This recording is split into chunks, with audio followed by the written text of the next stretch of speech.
Wabarakatuh.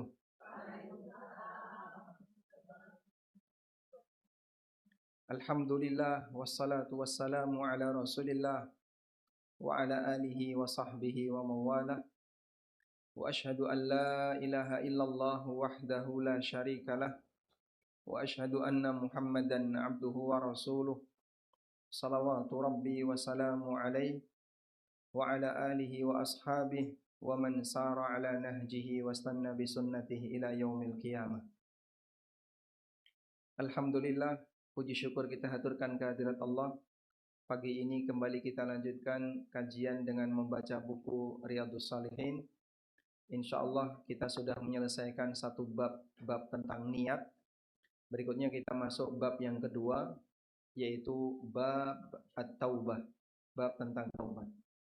Halaman berapa? 47. Halaman 47. Baik. Ada yang belum punya Riyadhus Shalihin? Masih banyak. Anda pengen diberi buku atau memberi buku?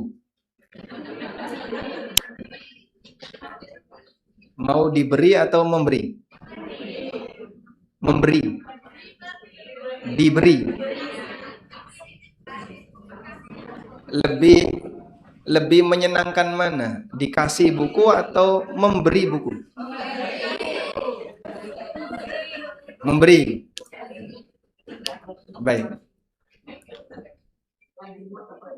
Artinya begini ya.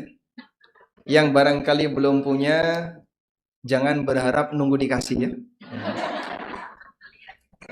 Karena kalau Anda memberi, Anda akan dapat pahala bagi yang mempelajari. Sehingga yang dikasih kemudian dipelajari, pahalanya seperti apa, Pak? Ya sepanjang dia belajar Riyadhus Shalihin, maka pahalanya akan terus mengalir. Karena ini termasuk wakaf. Kitab itu bisa diwakafkan. Tapi kalau Anda diberi, berarti Anda belum membiayai kebutuhan pribadi untuk belajar. Kajian ini gratis atau berbayar? Gratis. Tapi ada biaya pribadi. Apa itu? Kebutuhan pribadi untuk belajar. Kebutuhan pribadinya seperti alat tulis, seperti meja, termasuk kitab. Itu kebutuhan pribadi. Nah, kira-kira untuk kebutuhan pribadi belajar, apakah perlu kita bersikap pelit? Nggak perlu ya? Nggak perlu. Maka sisihkan sebagian uang belanja untuk kepentingan kebutuhan kita belajar. Bahkan ini lebih penting dibandingkan membeli baju, membeli tas, atau yang lainnya. Baik. Sekarang coba kita baca isi dari Riyadhus Shalihin. Bab taubah, bab tentang taubat. Imam An-Nawawi rahimahullah menyampaikan, qala ulama, para ulama mengatakan, at-taubatu wajibatun, taubat itu wajib, min kulli dzambin, dari semua dosa. Fa in kanatil ma'siyatu bainal 'abdi wa bainallah, jika bentuk maksiatnya adalah antara hamba dengan Allah, la tata'allaqu bihaqqin adamiyyin, tidak ada kaitannya dengan hak sesama manusia, falaha thalathatu syurut, maka di sana ada 3 syarat. Kalau dosanya hanya berkaitan hubungan hamba dengan Allah, syarat tobatnya ada 3. Kata An-Nawawi rahimahullah, ahaduha, yang pertama adalah ayyuqli'a anil maksiyah, dia tinggalkan maksiat itu. Makanya kalau ada orang ngaku tobat tapi maksiat masih jalan, berarti dia belum tobat. Aku sudah tobat Pak Ustadz dari riba, tapi kredit lagi. Katanya dia ngakunya tobat dari riba. Yang ini belum lunas, yang ini belum beres, masih ngambil lagi KPR, masih ngambil lagi leasing. Nah, kalau ada orang yang dia ngaku bertobat tapi maksiat masih jalan, berarti dia tidak memenuhi syarat yang pertama. Atsani yang kedua, ayyandama ala fi'liha. Dia menyesali perbuatan itu. Dia menyesali perbuatan itu. Sehingga dia merasa kapok dengan perbuatan tersebut, dia menyesal, bahkan bisa jadi dia sedih ketika melakukan perbuatan itu. Watsalitsu yang ketiga, ayyazima alla ya'uda ilaiha abada. Dia bertekad untuk tidak mengulanginya. Kita bacakan, kita ulang. Dia bertekad untuk tidak mengulanginya. Berarti kalau ada orang yang ngaku bertobat, sekarang dia tinggalkan, cuman ada rencana, besok setelah ini akan saya lakukan lagi. Berarti seperti itu tobat belum? Belum. Misalnya ya, pas bulan Ramadan itu banyak sekali orang yang nampaknya tobat. Sehingga yang tidak pernah jilbaban ketika Ramadan, jilbaban. Yang nggak pernah ke masjid ketika Ramadan, ke masjid. Yang biasanya senangannya maksiat malam hari ketika Ramadan, berhenti. Tapi dia sudah menyimpan rencana. Nanti kalau sudah selesai Ramadan kita balik lagi. Berarti sebenarnya orang ini tobat nggak? Tidak. Kenapa? Karena dia masih punya keinginan untuk berbuat maksiat. Makanya ada istilah yang disebut dengan al-israr. Al-israr itu apa sih, Pak? Al-israr. Al-israr itu artinya keterusan. Keterusan. Keterusan itu bisa bentuknya al-israr, keterusan dalam perbuatan. Al-israr fil amal, keterusan dalam perbuatan. Keterusan dalam perbuatan itu berarti dilakukan rutin. Yang kedua, keterusan dalam rencana. Keterusan dalam rencana perbuatan. Memang sih tidak rutin, sekarang sudah berhenti, tapi batinnya masih punya keinginan untuk melakukan. Ini adalah keinginan batin untuk kembali melakukannya. Untuk kembali melakukannya. Nah, selama orang masih punya keinginan batin untuk kembali melakukannya, berarti dia belum memenuhi syarat tobat yang keberapa? Yang ketiga tadi. Bertekad untuk apa? Tidak mengulangi. Masih ada keinginan untuk kembali melakukannya. Contoh ya, maling ditangkap, masuk penjara. Tapi di dalam penjara, dia punya keinginan kuat. Yang kemarin melaporkan aku ke polisi, sehingga aku di penjara, besok akan saya bunuh kalau saya sudah keluar. Besok saya akan maling hartanya. Berarti walaupun ketika dia di penjara, dia bisa maling nggak ketika di penjara? Waktu di penjara, dia mungkin tidak bisa maling. Dia mau mencuri tidak bisa, mau nyuri apa? Sementara dia berada di dalam penjara. Tapi ketika ada tekad dalam hatinya, nanti kalau saya bebas, saya akan curi itu hartanya. Koruptor ditangkap masuk penjara, nanti kalau saya bebas, saya akan korupsi lagi. Ada orang dimarahi sama suaminya. Kamu kenapa ngambil uang di celana bapak nggak lapor? Ya saya kapok pak, saya nggak akan ngulangi lagi. Tapi dalam hatinya, sisok nih ngilang tak juga enek. Berarti orang ini belum tobat. Karena ketika dia masih punya rencana untuk mengulanginya, berarti yang bersangkutan belum bertobat. Makanya tidak serta ketika orang itu berhenti melakukan perbuatan maksiat menunjukkan kalau yang bersangkutan sudah bertobat. Karena ketika dia masih punya keinginan untuk mengulangi dosa tersebut, menunjukkan kalau dia belum berhenti rencana untuk berbuat maksiat. Baik. Karena itu ada istilah yang disampaikan oleh sebagian ulama. Sebagian ulama mengatakan, la kabirata ma'at taubah. La kabirata ma'al istighfar wala saghirata ma'al israr. Ada ungkapan seperti itu ya. Dan ini diriwayatkan dari Ibnu Abbas. Wa ruwiya 'an Ibnu Abbasin annahu qala. Ibnu Abbas pernah mengatakan, boleh dicatat. Ibnu Abbas pernah mengatakan, la saghirata ma'al israr wala kabirata ma'al istighfar. La saghirata ma'al israr wala kabirata ma'al istighfar. Qala Ibnu Abbas. Ibnu Abbas berkata, la saghirata ma'al israr. Tidak ada istilah dosa kecil jika orangnya keterusan. Wala kabirata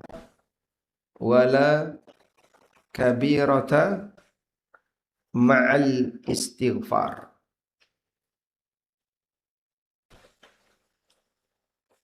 Tidak ada istilah dosa besar jika orangnya rajin minta ampun.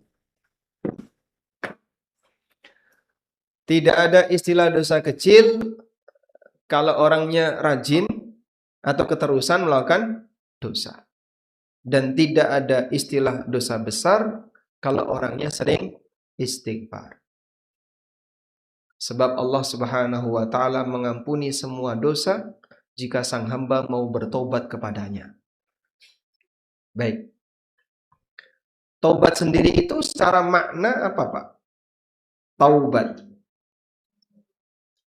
At-Taubah. Ini sampai menjadi salah satu nama surat ya. Surat apa? At-Taubah. Taubat secara makna bahasa dari kata taba yatubu. Taba yatubu. Yang artinya kembali. Taubat secara makna bahasa dari kata taba yatubu artinya apa? Kembali. Sehingga bertaubat kepada Allah artinya kembali kepada Allah. Baik. Contoh sederhana seperti ini. Kalau ada orang jahat dan Anda takut kepadanya, apa yang akan Anda lakukan? Ya? Anda akan menghindar. Kenapa menghindar? Karena kalau kita mendekati dia, nanti kita akan didolimi sama dia. Baik. Tapi Allah Subhanahu wa taala mengajarkan yang berbeda. Ketika kalian takut kepada Allah, mau menghindar kemana? Mau menghindar kemana? Saya mau pindah alam. Masya Allah. Mau tinggal di alam apa kamu? Yang tidak bisa dihukum oleh Allah. Ketemu? Nah, maka saat kita takut kepada Allah, kita kembali kepada Allah. Karena kalau kau takut kepada Allah, kau menjauh dari Allah, kau mau menghindar kemana? Manusia tidak akan bisa, hamba tidak akan bisa melakukan perbuatan untuk melindungi dirinya dari azab Allah jika Allah berkehendak untuk menghukumnya. Lalu dia berlindung kepada siapa yang bisa melindunginya? Enggak ada. Kecuali dia berlindung kepada Allah Subhanahu wa taala. Maka orang yang takut kepada hukuman Allah, dia hanya bisa berlindung kepada Allah, tidak bisa berlindung kepada siapapun. Makanya dalam doa atau begini tadi ya, sehingga orang yang bertobat kepada Allah hakikatnya apa? Taubat kepada Allah berarti dia kembali kepada Allah. Bertobat kepada Allah berarti hakikatnya adalah kembali kepada Allah. Sebab hamba tidak akan bisa menghindar dari hukuman Allah kecuali berlindung kepada Allah. Ya. Maka kita diajarkan dalam doa saat usai witir. Apa yang Anda baca ketika selesai witir? Selesai sholat witir yang dibaca apa? Subhanal. Sholat witir rutin enggak? Ada enggak yang sering meninggalkan sholat witir? Jangan sampai ya. Sholat witir ini sholat sunnah terbaik setelah qobliyah subuh. Makanya jangan sampai meninggalkan sholat witir. Pak, saya rajin tahajud. Berapa rakaat? 12 rakaat. Terus? Ya sudah. Pernah witir? Enggak pernah. Ini salah kamu. Mending kamu kerjakan 1 rakaat daripada kau kerjakan 30 rakaat. Karena witir itu lebih baik daripada sholat genep-genep yang lain. Karena itu sebagian ulama sampai mengatakan sholat witir wajib. Seperti sebagian ulama Hanafiyah. Maka kalau bisa jangan tinggalkan sholat witir. Walaupun 1 rakaat. Nek tangi kawanan Pak. Nah berarti perlu siaga untuk bangun sebelum subuh. Ya kalau subuh 4:30 saya bisa bangun. Kalau subuh jam 4 rasanya berat. Sekarang subuh jam pinten? Jam 4. 3:57 belum jam 4. Jam 4 kurang 3 menit. Berarti untuk cukup sholat witir butuh waktu berapa lama? 1 rakaat 5 menit. 5 menit. Anggaplah misalnya kelamaan Pak Ustaz 5 menit. 2 menit cukup insya Allah. 2 menit sholat witir. Di toiletnya 30 menit. Masya Allah. Iki sing suwe ning jero toilet. Kadang karo merem-merem meratangi-tangi. Makanya upayakan ya. Sebelum subuh kita sholat witir walaupun 1 rakaat. Selanjutnya, setelah witir kita membaca doa. Subhanal malikil quddus, subhanal malikil quddus, subhanal malikil quddus. Allahumma inni a'udhu biridhaka min sakhatik wa bimu'afatika min uqubatik. Terus, nah ini ada kalimatnya seperti ini. Dalam doa witir kita membaca wa a'udzu bika minka. Ya Allah, aku berlindung kepadamu darimu. Biasanya kan kita mengucapkan kalimat a'udzu billahi minasyaitonir rajim. Aku berlindung kepada Allah dari setan. Sehingga kita menjauh dari setan dan kita berlindung kepada Allah. Tapi ini tidak. Aku berlindung kepada Allah dari Allah. Itu gimana maksud? Kok berlindung kepada Allah dari Allah? Kita berlindung kepada Allah dari Allah maksudnya adalah kita tidak akan mungkin bisa menghindar hukuman Allah kecuali dengan berlindung kepada Allah. Kau mau berlindung kepada siapa ketika kau akan dihukum oleh Allah? Enggak mungkin berlindung kepada iblis. Iblis makhluk sebagaimana kita makhluk. Tapi kan dia musuh besarnya Allah, Pak. Ya, dia akan rugi dengan sendirinya. Karena hamba tidak akan bisa berlindung kepada yang lain, tidak akan bisa berlindung kepada yang lain ketika dia akan dihukum oleh Allah. Maka ketika seorang bertobat, hakikatnya dia sedang kembali kepada Allah. Dari perbuatan dosa dan kesalahan yang dia lakukan. Agar tidak dihukum oleh Allah, maka kembalilah kamu kepada Allah. Sehingga takut kepada Allah bukan lari menjauh darinya, tapi takut kepada Allah dengan mendekat kepadanya. Baik. Selanjutnya. Syarat tobat tadi sudah kita bacakan dari keterangan An-Nawawi. Jika dosa itu berkaitan dengan hubungan antara hamba dengan Allah, maka syaratnya ada 3. Bisa diulang? meninggalkan dosa tersebut. Yang kedua, menyesalinya. Yang ketiga, bertekad untuk tidak mengulangi. Baik, tolong dihafalkan ini ya. Syarat taubat dari perbuatan dosa: al-iqla', an-nadm, al-azm. Diulang. Al-iqla', an-nadm, al-azm. Al-iqla' itu syarat pertama, melepaskan dosa. Al-iqla'. Al-iqla' artinya meninggalkan dosa. Kemudian an-nadm artinya menyesal. An-nadm. Yang ketiga, al-azm. Nah, ini yang ketiga. Al-azm.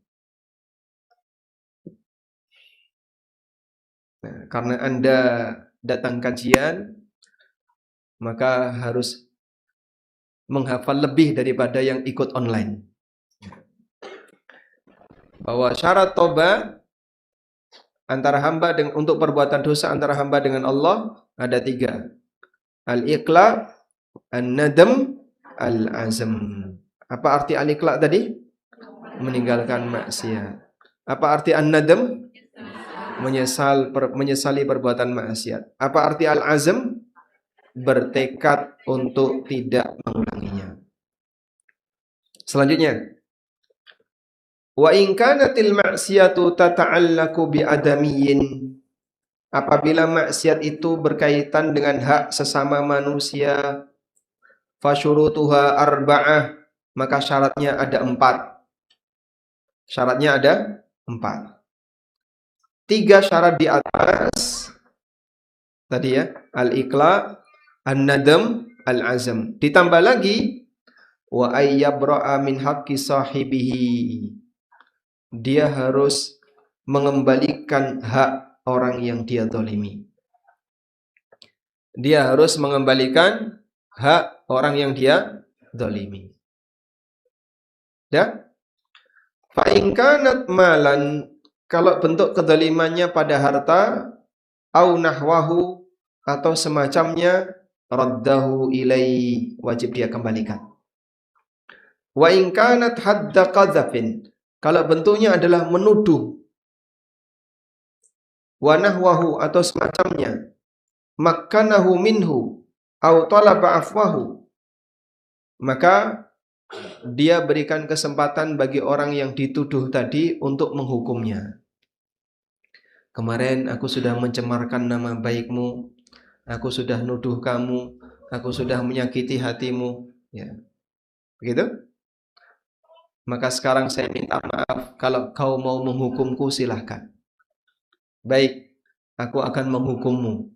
Aku minta denda ganti rugi 1 miliar. Ojo gede-gede mung sakmono. Nama baikku kan mahal. Tapi ya jangan semahal itu, masa 1 miliar. Sehingga tawar-menawar. Ya sudah, deal berapa? 10 juta. Jadi 1 miliar turun jadi 10 juta. Dia bayar 10 juta. Sudah ya? Sudah ikhlas, ridho? Sudah. Selesai. Sehingga dia ngasih kesempatan kepada orang itu untuk menghukumnya. Dan au talaba afwahu, atau minta maaf kepadanya. Wa in kanat ghibatan, jika bentuknya ghibah, istahallahu minha, minta dihalalkan. Jadi An-Nawawi berpendapat orang yang menggibah orang lain itu tobatnya minta dihalalkan. Berarti gimana itu? Lapor kepada yang digibah. Nyun sewu nggih. Kula badhe lapor. Tapi syaratnya 1.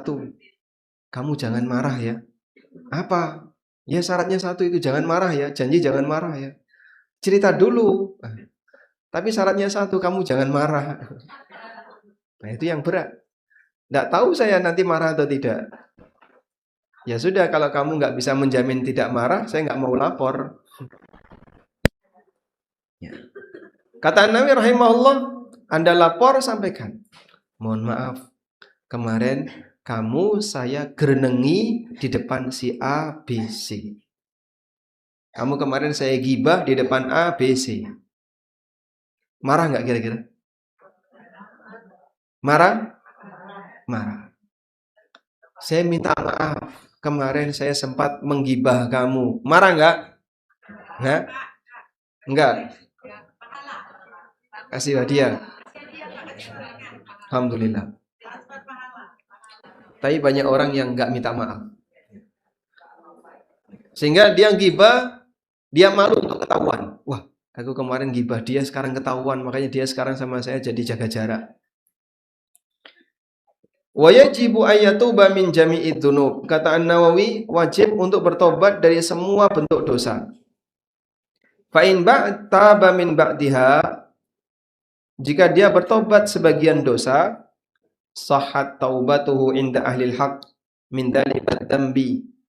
Menurut ulama, tobat sebagian dosa tadi sah. Wa baqiya alaihil baqi, tapi dia tetap wajib bertobat untuk dosa yang lain. Wa qad tadhaharat dalailul kitabi wa sunnah. Dan terdapat banyak sekali dalil dari Al-Qur'an dan sunnah serta ijma' para ulama mengenai wajibnya taubat. Baik, sekarang kita ulang di sini ya. Syarat taubat untuk dosa sesama manusia. Syarat tobat untuk dosa sama manusia. Satu, apa tadi? Satu, al-iqla. Al-iqla artinya meninggalkan dosa tersebut. Meninggalkan dosa tersebut.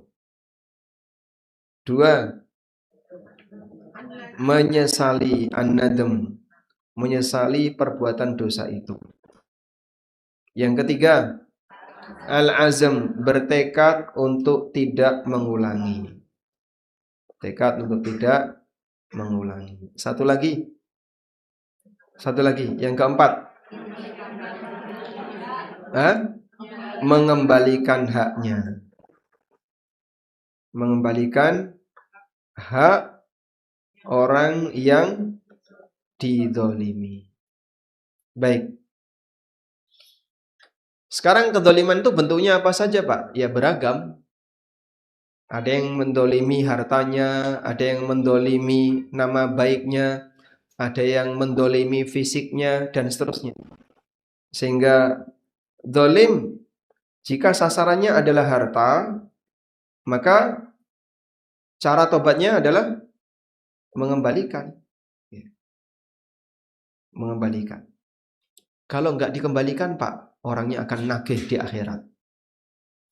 Orangnya akan nagih di akhirat. Misalnya, dulu waktu SMA sempat agak nakal. Naik bis kota, jalur 7, jalur 5, jalur 15, jalur ini. Nggak bayar. Jadi begitu bis berhenti, turun ngilang. Nggak bayar. Kan dulu bis kayak gitu nggak ada kernetnya ya. Kadang nggak ada kernetnya. Terus dia nggak bayar. Mana itu kira-kira? Nanti pemilik bis akan nagih di akhirat. Tapi saya pengen mengembalikan, Pak, sekarang, Pak, sebelum saya mati. Ya kamu cari pemilik bisnya. Ya nggak tahu ada di mana. Supirnya aja nggak kenal.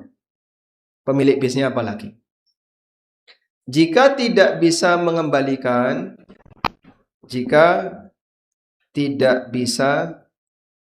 mengembalikan, maka yang boleh dilakukan adalah siap-siap ditagih di akhirat.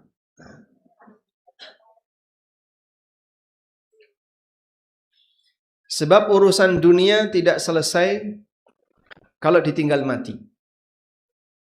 Sehingga kematian tidak menghapus jejak kezaliman. Orang dolim mati tetap dolim. Dan nanti dia akan dituntut di yaumil qiyamah. Makanya bahaya untuk orang yang suka mengambil harta orang lain. Utang ngilang. arisan, ngemplang, dan seterusnya. Itu semuanya mungkin dia aman ketika di dunia, tapi tidak aman di akhirat. Ada nggak orang yang mengambil harta orang lain sampai mati tidak dihukum? Hah? Ada? Banyak. Koruptor yang sampai mati tidak dihukum banyak. Ada pejabat yang menerima suap dan dia sampai mati tidak dihukum banyak. Terus gimana Pak? Uang haram itu semua. Dan kalau ini tidak dikembalikan, maka yang bersangkutan akan dituntut di akhirat. Alhamdulillah, akidah yang lurus mengajarkan kita untuk lebih berhati-hati terhadap hak orang lain. Maka barangkali ada di antara Bapak Ibu yang dulu pernah mampir kantin sekolah Darmaji, Darlimo, bayar siji. Terus gimana itu Pak? Wajib dikembalikan sekarang. Orangnya sudah meninggal, tidak tahu ada di mana keluarganya. Sekolahnya sudah tutup, kantinnya sudah tidak ada. Anda harus cari siapa pemiliknya dan bayarkan. Cuma 500 perak Pak. 500 perak jangan diremehkan. Karena Allah tidak pernah melupakan perbuatan dolim. Wala tahsabannallaha ghafilan amma ya'malud dolimun. Jangan sampai kau menyangka kalau Allah akan melupakan perbuatan orang dolim. Makanya tolong dihati-hati. Yang namanya harta, jangan sampai kita mengambil harta orang lain. Baik. Kalau ngambil hartanya suami Pak, termasuk enggak? Saya itu sering ya Pak, ngambil diam-diam kayak gitu. Termasuk enggak kira-kira? Hah? Enggak termasuk? Berarti enggak dosa? Istri mengambil harta suami, berdosa atau tidak? Tanpa izin. Dosa? Masih banyak yang belum mengakui masalahnya. Dia melakukan pembelaan pribadi. Coba kasih jawaban tidak berdosa, biar nanti Ustadz jawab tidak berdosa. Pak Ustadz tidak mengubah hukum. Istri mengambil harta suami tanpa izin, dosa atau tidak? Dosa. Tidak. Jika mengambilnya untuk kebutuhan nafkah pribadi yang belum dikasihkan, boleh. Itu yang diizinkan Nabi SAW. Ada seorang sahabat namanya Hindun bintu Utbah. Siapa Hindun ini? Istrinya Abu Sufyan. Beliau lapor kepada Nabi SAW, ya Rasulullah, inna Aba Sufyan rajulun syahih. Ya Rasulullah, Abu Sufyan itu pelit. Dia tidak memberikan nafkah yang cukup untukku dan anak-anakku. Apa kata Nabi SAW? Khudhiha ma yakfiki wa waladaki bil ma'ruf. Kau boleh ngambil hartanya Abu Sufyan yang cukup untukmu dan anakmu. Kau boleh ngambil yang cukup untukmu dan anakmu. Berarti tidak boleh lebih dari nilai nafkah yang cukup. Nabi SAW tidak mengatakan kau boleh ngambil sesukamu. Beliau tidak mengatakan demikian. Tapi yang beliau sampaikan, kau boleh ngambil yang cukup untuk nafkah dirimu dan anakmu. Lebih dari itu bukan haknya istri. Tapi saya pengen ngasih ke orang tua Pak. Kasihan orang tua saya, nggak ada yang mau ngasih. Caranya izin suami. Sehingga silahkan minta kepada suami lebih dari nafkah, nanti kemudian dikasihkan kepada orang tua. Mudah-mudahan ketika suami mengizinkan, kasih motivasi beliau. Insya Allah akan jadi amal suami. Baik. Jika bentuknya dolim dalam masalah kehormatan atau nama baik, misalnya mencemarkan nama baik temannya atau nama baik tetangganya atau yang lainnya, dosa enggak itu? Dosa. Seperti ghibah dan seterusnya. Maka harus minta maaf. Harus minta maaf. Kalau yang bersangkutan tidak memaafkan, Pak, ya mungkin dia merasa sangat sakit hati. Nama saya dicemarkan di depan banyak orang. Tiba-tiba orang itu tiba-tiba datang dengan gampangnya, aku minta maaf, selesai. Ya enggak kayak gitu. Mungkin dia minta ganti rugi. Dan tadi An-Nawawi mengatakan makanahu, dia berikan kesempatan bagi orang itu untuk memberikan balasan. Makanahu minhu, kalimatnya ini. Dia kasih kesempatan bagi orang itu untuk memberikan balasan. Sampai mau balas ke saya apa terserah. Yang penting tolong saya dimaafkan. Karena kamu sudah menyemparkan nama baikku di depan banyak orang. Satu kelurahan semuanya tahu. Maka saya minta ganti rugi per kakak 100.000. Masya Allah.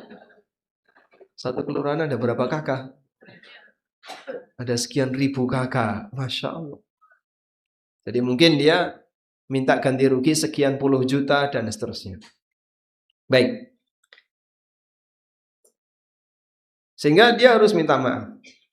Dan Ibnu Taimiyah rahimahullah menjelaskan, semakin bertakwa, manusia itu semakin bertakwa, maka ya, dosa mencemarkan nama baiknya,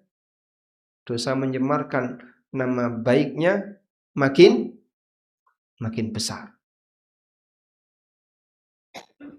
Sehingga misalnya mencaci maki si A, dan si A ini orang biasa, dengan mencaci maki guru agama, besar mana dosanya? Besar mencaci maki guru agama. Mencaci maki guru agama dengan mencaci maki para sahabat Nabi SAW, lebih besar mana dosanya? Para sahabat. Mencaci maki Rasulullah SAW, puncaknya. Makanya orang kafir yang suka mencaci maki Nabi SAW nanti akan dapat hukuman dari Allah Subhanahu wa Ta'ala. Ada yang menyebut beliau sebagai orang A, orang B. Banyak ya yang mencaci maki Rasulullah SAW. Sebagaimana dulu orang musyrik mencaci maki Nabi SAW, menyebut beliau orang gila, tukang sihir, penyair, dan seterusnya. Makanya gibah jamaah, menggibah jamaah kajian dengan menggibah ustadz, dosanya lebih besar mana? Menggibah ustadz. Waspadalah ya. Karena darah ustadz beracun. Gimana? Alhamdulillah. Tolong jaga seperti itu ya. Sehingga ada ungkapan darah para ulama beracun. Maka kalaupun misalnya Bapak Ibu nggak cocok dengan ustadz tertentu, saya nggak senang sama ustadz ini, ya sudah, nggak usah dicemarkan nama baiknya. Kalau nggak senang, anggap itu sebagai keputusan pribadi. Tapi kalau sampai menggibah, mencemarkan nama baik, mencaci maki di medsos, ingat darah ulama beracun. Sehingga orang akan bisa terkena racun ketika dia tidak menjaga lisannya, suka mencemarkan nama baik orang beriman dan yang bertakwa. Baik. Walhamdulillah. Selanjutnya kita baca beberapa dalil yang dibawakan oleh An-Nawawi. Qala Allah Ta'ala berfirman, wa tubu ilallahi jami'an. Bertobatlah kalian kepada Allah jami'an, semuanya, ayyuhal mu'minun, wahai orang-orang yang beriman, la'allakum tuflihun, agar kalian beruntung. Allah perintahkan kita agar kita bertobat kepada Allah Subhanahu wa Ta'ala semuanya, termasuk orang beriman. Jangan ngaku sebagai orang mukmin yang tidak pernah berbuat dosa, karena salah kita banyak. Maka Allah Subhanahu wa Ta'ala mengajak seluruh orang beriman untuk bertobat kepadanya. Wa qala ta'ala, dan Allah Ta'ala berfirman, istaghfiru rabbakum thumma tubu ilaihi. Beristighfarlah kalian kepada Rabb kalian, kemudian bertobatlah kalian kepada Allah. Apa sih Pak bedanya istighfar dan tobat? Kalau istighfar artinya minta ampun. Jadi istighfar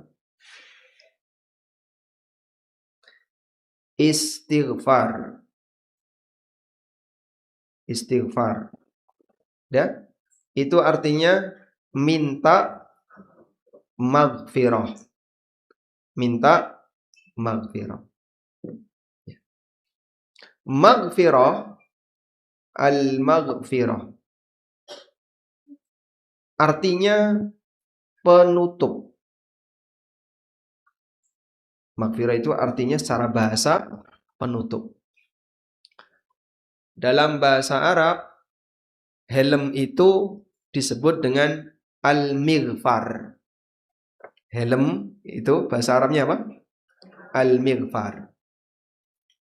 Kenapa disebut mighfar? Karena dia menutupi kepala. Lalu kenapa istighfar disebut istighfar? Karena orang yang istighfar itu minta kepada Allah agar dosanya ditutupi. Istighfar itu artinya adalah minta kepada Allah agar dosanya ditutupi. Maka beristighfar kepada Allah berarti kita mohon kepada Allah agar dosa kita ditutupi oleh Allah. Baik. Kita senang nggak dosa kita tidak diketahui oleh orang lain? Senang? Bahkan kita takut kalau dosa kita diketahui oleh orang lain. Coba lihat sebelah kanan kirinya. Nah, apakah Anda tahu dosa apa yang sudah dikerjakan sebelah kanan kiri Anda? Tidak tahu. Tidak tahu ya. Karena kita tidak punya kemampuan mengetahui hal yang gaib. Karena kita tidak punya kemampuan apa? Mengetahui hal yang gaib. Coba, kalau kita punya kemampuan bisa melihat hal yang gaib, kita nggak bisa kumpul. Kenapa? Saring malu. Aku ngerti awak mau ngelakoni apa. Aku ngerti awak ngelakoni apa. Ketemu, malu nggak kira-kira? Malu. Makanya hamba dijadikan oleh Allah tidak tahu hal yang gaib itu anugerah. Sehingga jenengan nggak ngerti hal yang gaib itu anugerah. Maka tidak perlu mencari ilmu kanuragan untuk bisa melihat hal yang gaib. Kamu ngaji di mana? Di sini. Ngapain? Wah, di sini diajari amaliyah terawangan. Bisa nerawang. Manfaatnya apa? Makanya mohon maaf ya. Kiai-kiai yang ngajari seperti itu, ini nggak normal ajarannya. Dan alhamdulillah masih banyak kiai yang lurus, yang mengajarkan manusia hal yang normal. Manusia tidak tahu hal yang gaib itu normal nggak? Normal. Dan tidak mungkin orang bisa tahu hal yang gaib. Sebab yang gaib itu dirahasiakan oleh Allah.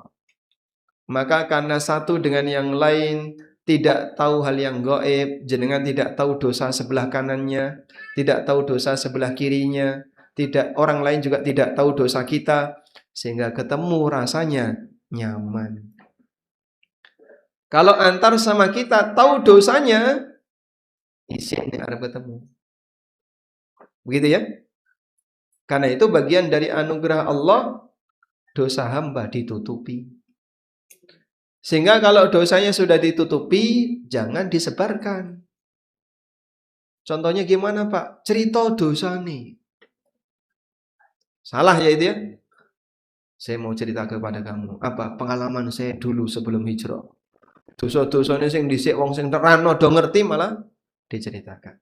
Seharusnya dia merasa malu dengan cerita dosanya. Baik.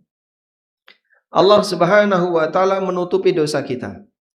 Karena itu kalau orang berbuat salah, rahasiakan kesalahan itu dan silahkan bertobat kepada Allah. mohon ampun kepadanya, minta kepadanya agar dia menutupi kesalahan kita. Maka salah satu di antara zikir pagi dan sore, di antara zikir pagi petang adalah kalimat Allahumma inni as'alukal afwa wal afiyah fid dunya wal akhirah. Hafal Doren? Hafal belum? Hafal insyaallah ya. Di situ ada kalimat Allahumma stur aurati wa amin. Allahumma stur aurati. Ya Allah, tutupilah auratku. Aurat niki apa, Pak? Kesalahan, cacat yang dimiliki oleh seorang hamba. Sehingga dalam doa itu kita minta kepada Allah agar Allah menutupi cacat dan kesalahan kita. Nabi SAW pernah memberikan arahan seperti ini. Man fa'ala mithla hadhil qadurat falyastatir bisitrillah.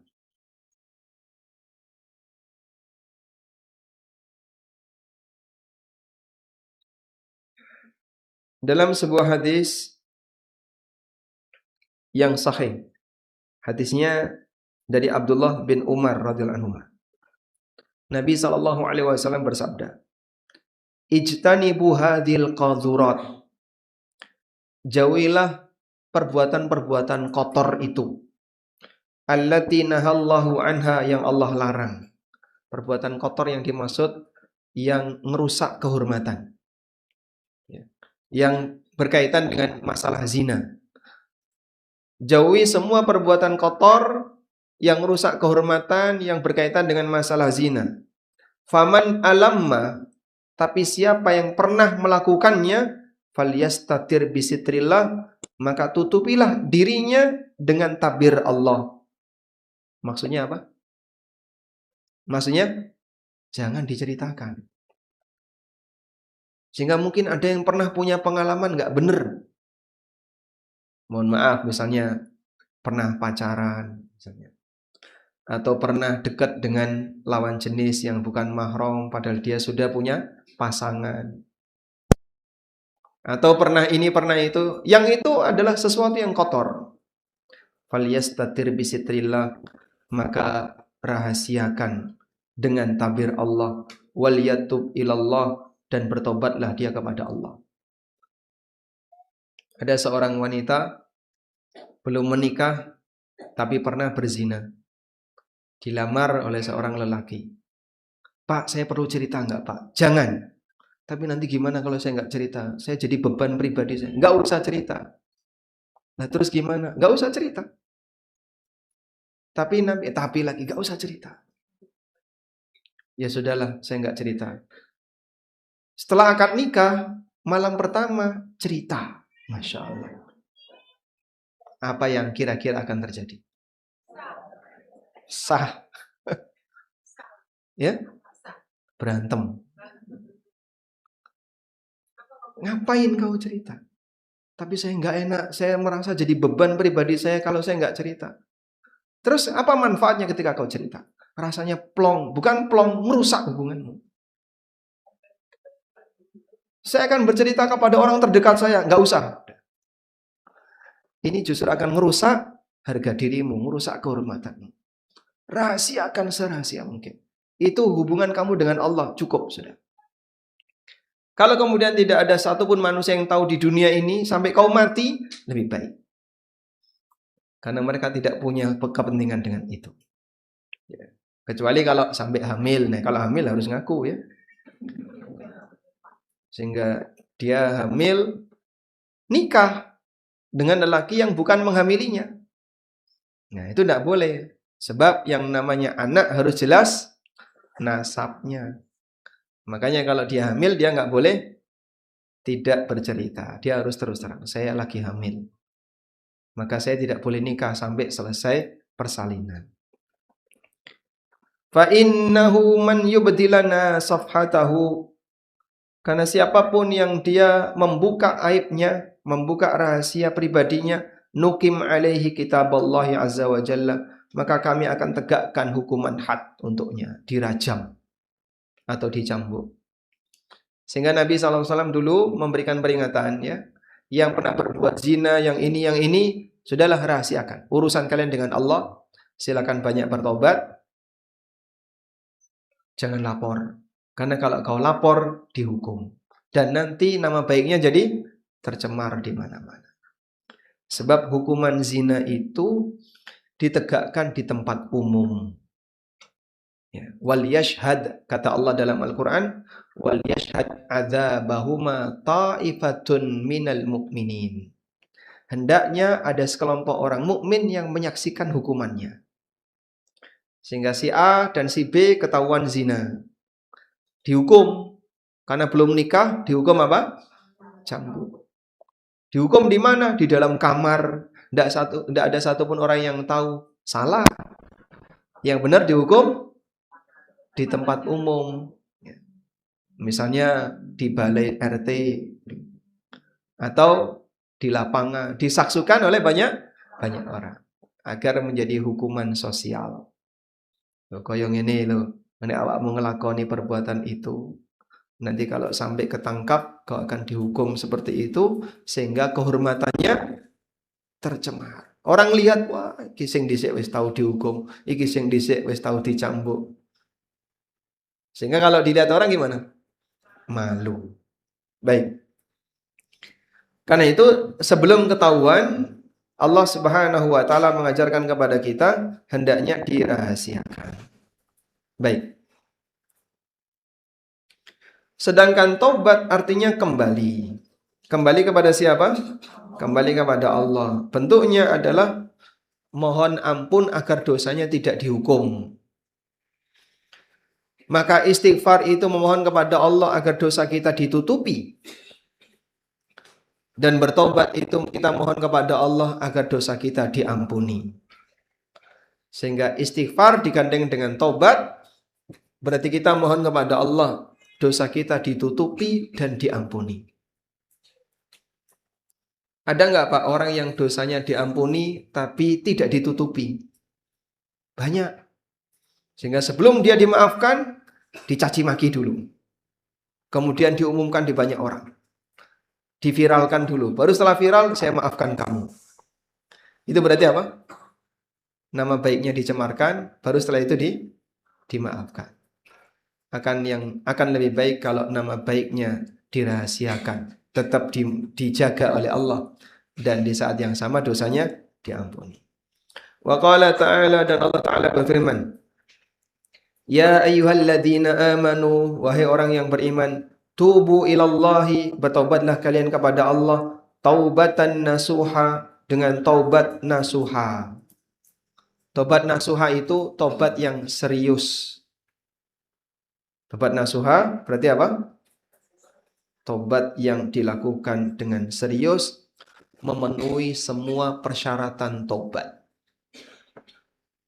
Karena ada orang yang taubat tapi masih setengah-setengah. Masih berat untuk meninggalkan maksiat. Walaupun dia ngaku salah. Saya punya buku judulnya Ada Apa Dengan Riba.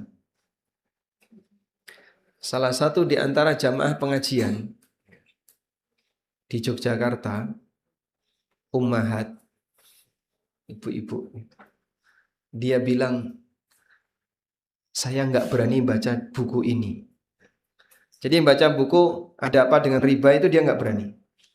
Dia tahu riba itu haram, riba itu dosa, tapi dia nggak berani membaca buku tentang haramnya riba. Nah, berarti yang bersangkutan tahu salah, tapi apa?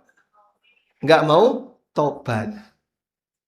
Makanya dia misalnya mengaku salah, nggak serius untuk meninggalkannya. Nah, tobat yang nasuha adalah tobat yang dilakukan dengan serius. Selanjutnya, taubat hamba diapit oleh dua taubat dari Allah. Taubat hamba diapit oleh Dua, taubat dari Allah.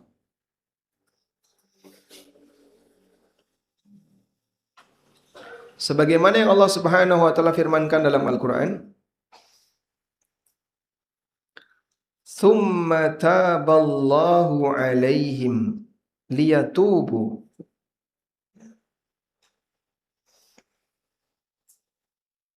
Tsumma taballahu 'alaihim liyatubu. Di surat At-Taubah. Anda lihat di surat At-Taubah ayat 118. Wa 'ala ats-tsalatsati alladziina khulifu hatta idza dhaqat 'alaihimul ardu bima rahubat wa dhaqat 'alaihim anfusuhum wa dhannu an la malja'a minallahi illa ilaihi thumma taba 'alaihim liyatubu innallaha huwat tawwabur rahim. Tsumma taba 'alaihim liyatubu. Kalimatnya tadi gimana? Qala ta'ala. Allah Ta'ala berfirman. Tsumma taba 'alaihim. Tsumma taba 'alaihim liyatubu. Kemudian innallaha huwat tawwab. Innallaha huwat tawwab ar-rahim. Nah, ada berapa kata tobat di sini? Ada berapa kata tobat? Hah? Ada 3. Tsumma taba. Kemudian Allah memberi kesempatan taubat. Liyatubu, agar mereka bertobat. Innallaha huwat tawwab. Sesungguhnya Allah zat yang maha menerima taubat. 1 dan 3 ini taubat dari Allah. Sedangkan nomor 2 ini taubat makhluk, taubat hamba. Maka taubat hamba diapit 2 taubat dari Allah. Taubat dari Allah itu apa sih, Pak? Taubat dari Allah, taubat dari Allah yang pertama adalah taufik. Allah memberikan taufik bagi sang hamba untuk mau bertaubat. Yang kedua, Allah menerima taubat hamba.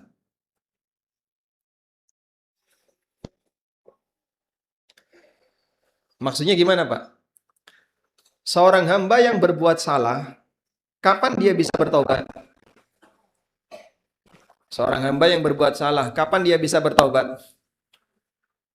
Ketika dia menyadari kesalahannya. Dari mana dia menyadari kesalahannya?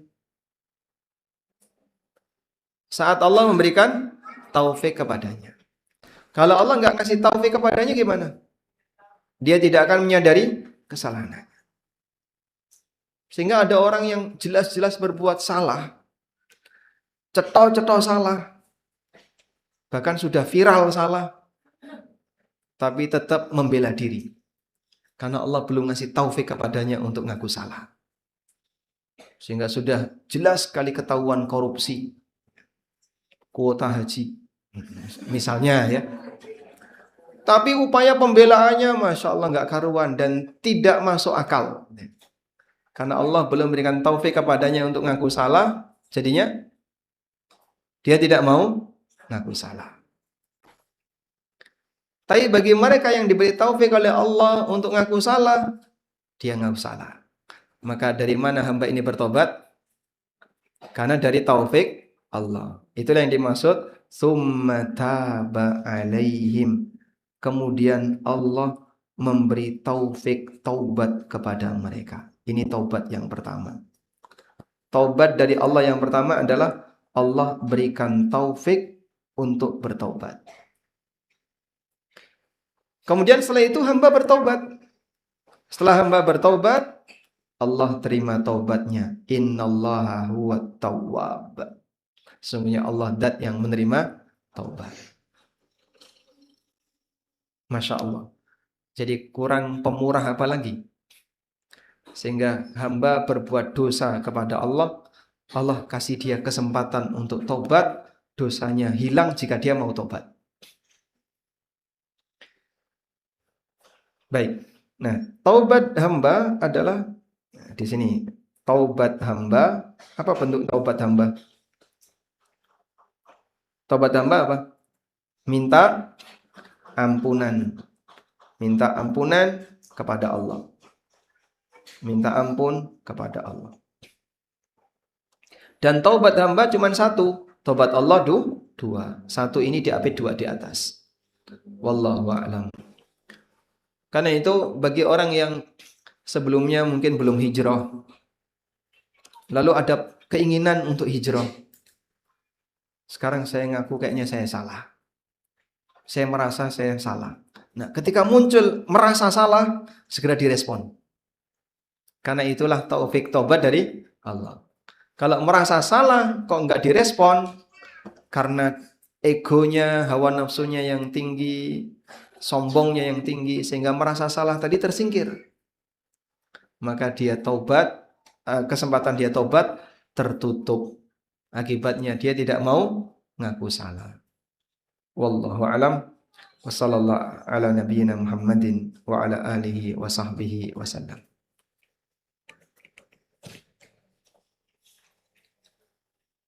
Baik. Cukup insyaallah. Tidak ada pertanyaan? Alhamdulillah.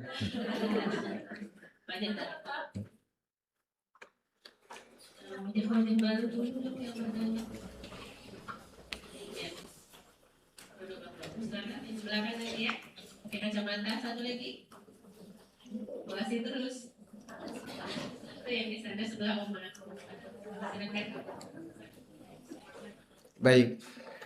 Silakan. Mungkin boleh langsung kalau suaranya masih terdengar. Assalamualaikum Ustaz. Waalaikumsalam warahmatullahi wabarakatuh. Sini aja.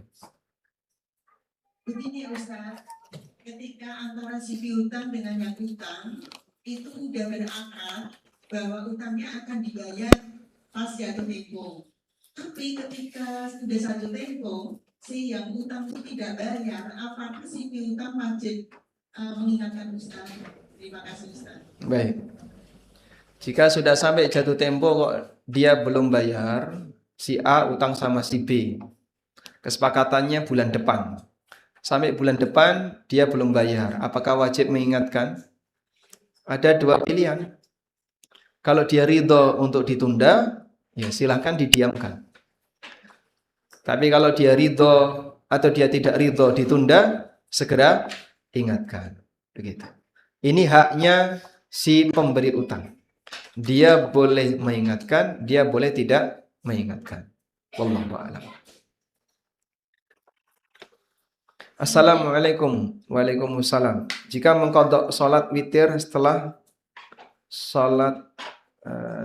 baca surat Al-Fatihah, berapa dan surat apa yang dibaca? Kok mengqadha?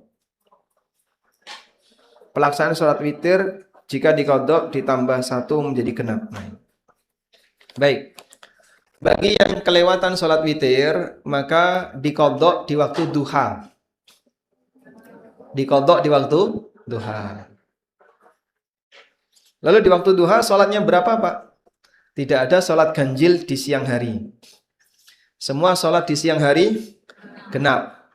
Sholat ganjil hanya di malam hari, maghrib dan witir. Di siang hari tidak ada sholat ganjil. Maka untuk qadha witir yang dikerjakan genap sesuai dengan kebiasaan witirnya. Jenengan biasanya witir berapa rakaat? 3 rakaat. Berarti nanti sholat duha 4 rakaat. Oke? Yang dibaca apa Pak? Bebas. Sebagaimana sholat duha pada umumnya. Wallahu a'lam. Selanjutnya? Selanjutnya, belakang. Silakan. Enggak jadi? Silakan. Enggak jadi. Assalamualaikum Ustaz. Waalaikumsalam warahmatullahi wabarakatuh. Untuk ekskavator itu termasuk riba bukan Ustaz? Untuk apa? Ekskavator yang untuk belanja online. Pay letter. Misalnya harga barangnya berapa? 100.000. 100.000. Pay letter ya. Nanti dia harus bayar berapa? Belum pernah. Saya tuh kok bilang kayak gini tuh termasuk riba. Nah, saya nggak punya pengalaman. Pay letter 100.000. Nanti bayarnya jadi berapa? Lebih. Nah, lebihnya itu riba. Sebab pay letter itu diutangi dulu. Aku mau beli sepatu. Harganya 100.000. Tidak bisa Mbak bayar. Maka diutangi dulu oleh pemilik aplikasi, pemilik platform. Tapi nanti jenengan bayarnya 110. Nah, 10.000 ini apa? Riba. Wallahu a'lam. Bu Adi mau nanya? Ya, silakan Bu Adi. Assalamualaikum warahmatullahi wabarakatuh. Waalaikumsalam warahmatullahi wabarakatuh. Kamu kemarin kami kedatangan para bank syariah dan ada pembicaraan ini saya menanyakan. Sebenarnya ternyata memang tidak menampung tetapi ingin membeli emas, tapi kayaknya kok mudah ketika melalui bank. Cuma saya ingin tahu apakah ini hukumnya bagaimana. Jadi sepengetahuan saya ketika kita berbincang-bincang orang tua itu bilang gini. Jadi ketika misalnya saya umpamakan saja ini biar gampang ilmunya, ketika 1 gram emas ada 2.500. Kemudian saya ingin beli 10 gram, berarti saya bisa membuka rekening tabungan emas dengan nilai 25 juta. Nah, ketika saya sudah mentransaksikan, saya membuka rekening itu via mobile banking, katanya pihak akam akan menyerahkan emas kepada BSI. Ya. Nah, ketika saya akan mengambil emas itu, saya datang ke bank, kemudian rekening saya yang berarti nilainya 25 juta akan ditransfer ke BSI dan saya akan melunasi emas senilai 10 gram. Nah, yang saya tanyakan, karena saya juga tidak tahu transaksinya antara alam dengan BSI seperti apa, apakah menabung emas dengan cara ini yang sebetulnya niatnya bukan menabung tapi ingin membeli emas dengan cara mudah, karena kalau orang kantor kan antri ya, panjang dan lewat luar juga agak susah. Saya ingin tahu dunia seperti apa, bolehkah seperti ini kita lakukan. Terima kasih. Assalamualaikum warahmatullahi wabarakatuh. Waalaikumsalam warahmatullahi wabarakatuh. Masalah. Kita selesai jam berapa? Baik. Coba kita bahas satu ini dulu ya, tentang jual beli emas. Kaidah yang diberikan Nabi SAW, transaksi emas itu harus dari tangan ke tangan. Artinya apa itu? Wajib tunai. Sehingga transaksi emas berarti terjadi pertukaran uang dengan emas, ngerti ya? Bagaimana cara yang benar? Uangnya ada, emasnya ada, dipertukarkan dalam satu waktu yang sama di majelis akad. Seperti ini yang disebut dengan kaidah yadan biyadin, dari tangan ke tangan. Kalau salah satunya tertunda, misalnya emasnya dulu, lalu uangnya belakangan, nyicil. Ini namanya riba nasi'ah. Namanya riba nasi'ah. Atau sebaliknya, uangnya dulu, emasnya nanti. Ini juga masuk kategori riba nasi'ah. Tapi Pak, seperti ini kan dipraktekkan di bank syariah. Ya, itu terlepas praktek dimanapun. Namun, yang kami yakini, sebagaimana disebutkan dalam hadis dari Ubadah bin Samit, juga dari Umar bin Khattab radhiyallahu anhu, dan beberapa sahabat yang lainnya, Nabi SAW mengatakan, "Adz-dzahabu bidz-dzahabi riban illa ha wa ha. Adz-dzahabu bil fiddah riban illa ha wa ha.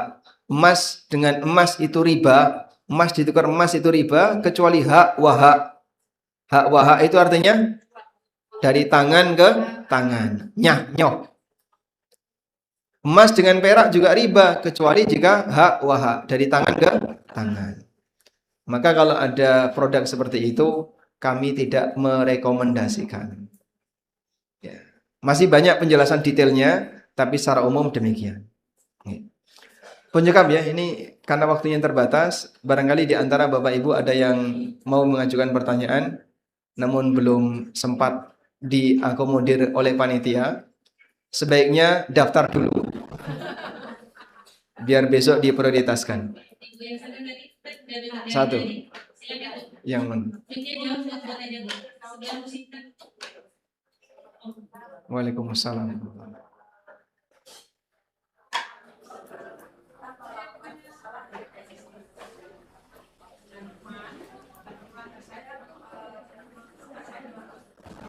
Melakukan kesalahan dengan teman yang tidak disengaja, lalu dia merasa sakit hati. Iya, langsung. Dan waktu itu dia juga sudah memaafkan. Sudah maafkan. Tapi kayaknya maafkannya belum